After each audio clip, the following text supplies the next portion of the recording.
1st of January. So he's going to start straight away, and also just when you bring somebody like that, he kind of refreshes the squad. Is that something that you were thinking about? Look at our situation. So I don't really know exactly. I understand the question, but it's how can you ask the question in a moment where we have 14 adult players?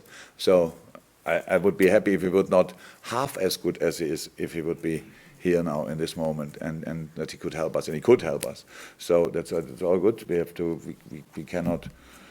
We'll see how quick it goes. But the ways we play are not too different. And a lot of things which he had learned already at Salzburg, that makes it so good for us actually. But of course, we have a lot of patterns on the game which are different to what Salzburg is doing. So offensively, when we speak about what he's used to, it's more or less defensively. But he's an offensive player.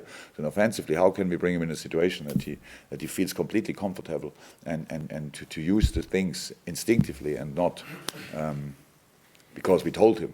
So that's what we speak every year about, where we say, okay, why he's not already in all the time and stuff like this. So there's no pressure. There's absolutely no pressure even when he's coming in January. This team is not struggling without him. So what we want extra quality with him, different quality with him, and a really, really good player. And that's what we got. And from which point on we can use him.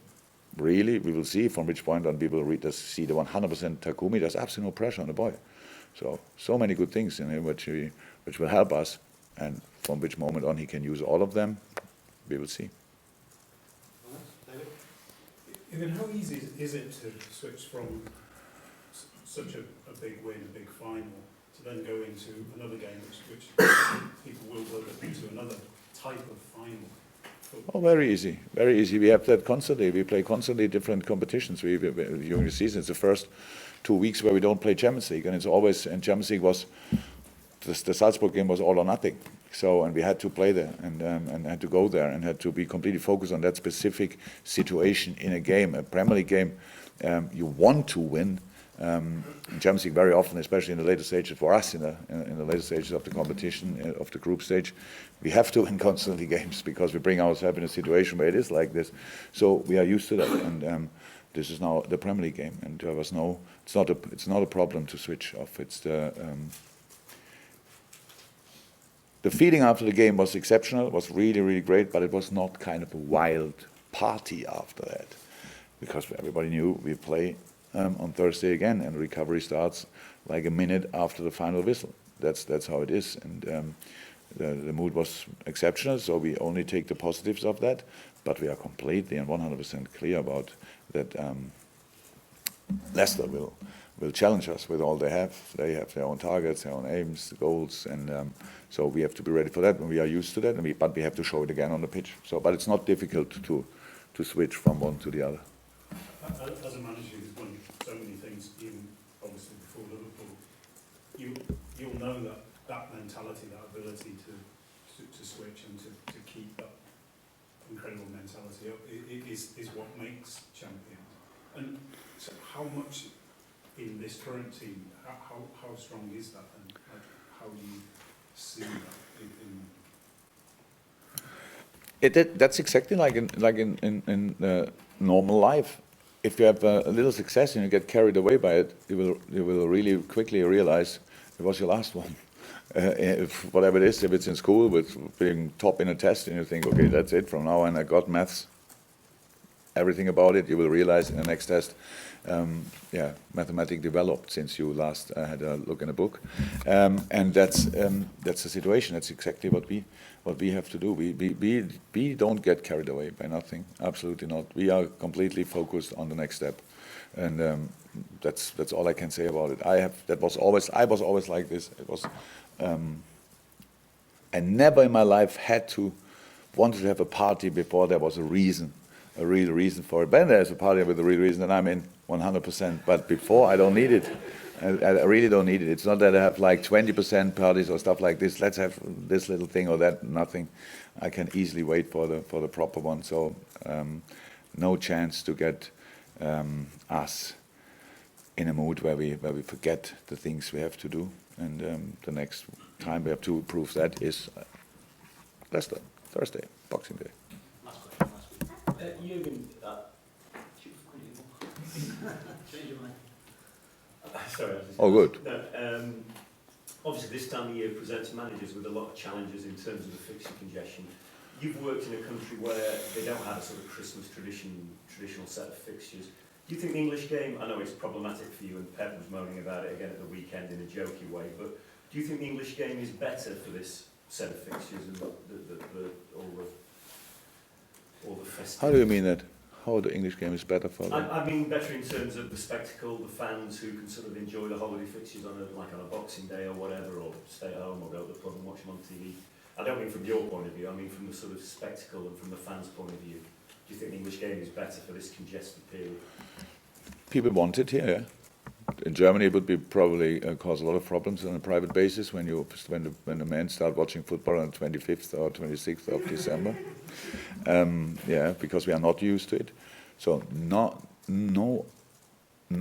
of us managers has a problem with Boxing Day. None of us. But playing the 26th and the 28th is a crime. That's absolutely not okay, and we still have it. Every year the managers. This year we don't have it. We have 26th and 29th. It's like holiday. So, but I understand all the others who are moaning and not moaning are telling that it just should not happen. It should not happen. Not for the spectacle, not for anything, because it would not be a problem to play the 26th and the 29th with more teams.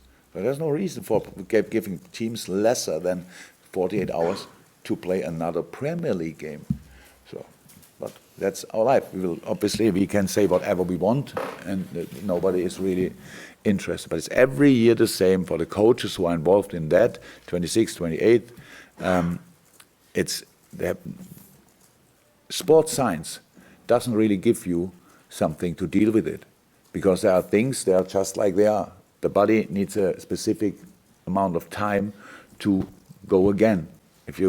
That's how it is. It depends to how long you have to do something, but it's easy, that's science. So, but we ignore that completely. We just look and think, oh my God, they look strange when they run today again. So, and that's the situation. So, how I said, we are not in a situation, but I understand each manager who mentions it from time to time, pretty much always at the 24th or 23rd of December, when they realize, okay, now it's coming up, because it's just not okay. But other people have to decide that. Final question. Leicester have more points at this stage, more goals, conceded less than they did in their title-winning season, and yet they're still 10 points ahead behind first place. Does it show how City's performances over the last 3 seasons and Liverpool's over the last 2 have redefined what it takes to actually be at the top? I think City moved the bar massively. So the kind of consistency what they showed in the last 3 years probably is incredible and difficult to do, honestly. So I think they became chairman 2 years ago, and I think last year we helped a lot. They helped us with try to catch up with them, whatever. But they did it in an incredible way, to be honest. And yes, that's just changed the. It's not allowed to lose games. Yeah, that's how it is. It's difficult, obviously, but winning the Premier League should be difficult. It's such a strong league with all the teams you see now. Watford looked like they were gone already relegated.